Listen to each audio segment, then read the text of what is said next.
Hi, today I am reviewing two high-end mascaras that I bought a couple months ago.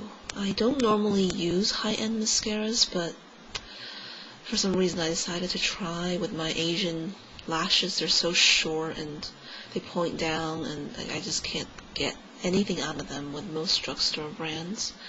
So I thought that with maybe high-end mascaras I could get some more definition. And so today I am reviewing the Diorshow mascara and the Fiberwig mascara. So first, the Diorshow. I bought this, I don't know, 3-4 months ago, and it is the waterproof. I got the waterproof because most mascaras run on me. I get this ugly raccoon eye look and I hate it.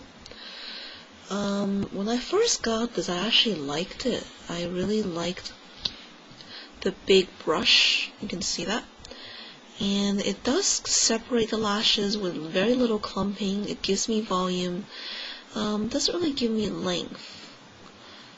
But I was pretty satisfied with this product until it started to run.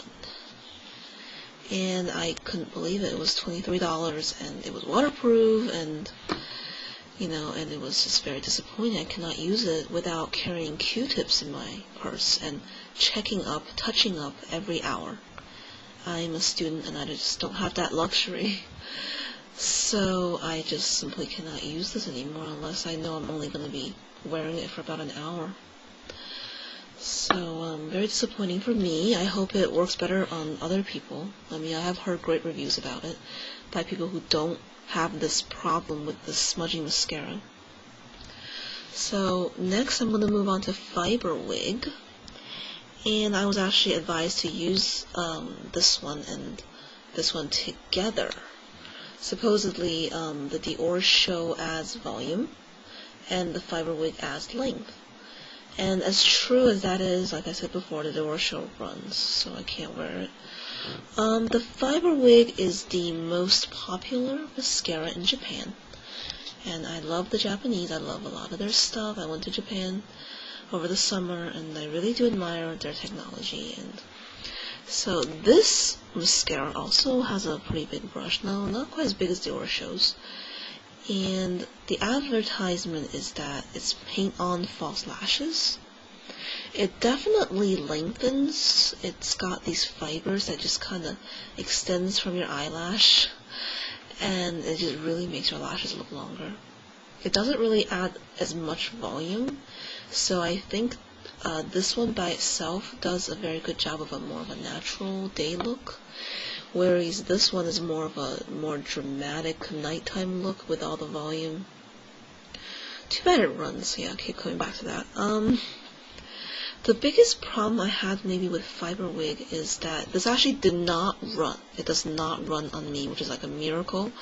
I think the reason is because it's these little fibers. They coat the lashes.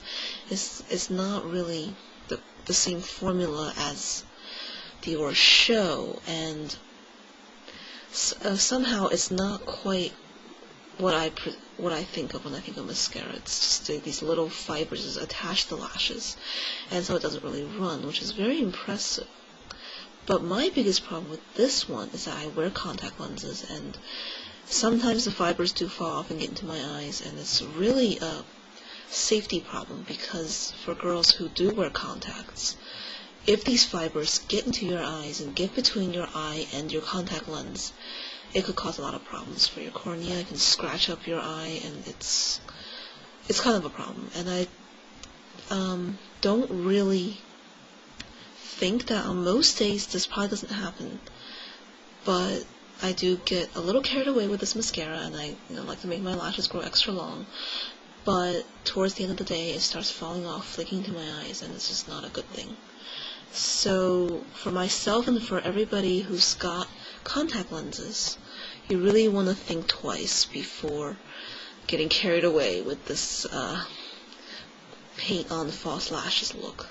Actually, I actually recommend real false lashes as opposed to this one, which sounds a little ironic, but So I have tried using the two of these together, and neither one of them holds a curl very well, which is a little bit disappointing, but together I actually tried using this one first, Diorshow, and then I used the Fiberwig. And actually when used together like that, the Diorshow doesn't run nearly as much, which is a good thing. But it still runs a little bit, and any kind of running mascara kind of gets on my nerves because I have bad under eye circles, and I use a lot of concealer under my eyes, and I hate it when I get that raccoon eye look. So I definitely recommend the Fiberwig. And so as long as you're careful with this, I think it should be fine even if you do wear contact lenses. And the Diorshow, if it doesn't run on you, it's a terrific product. If it does run, it's kind of an expensive price to pay.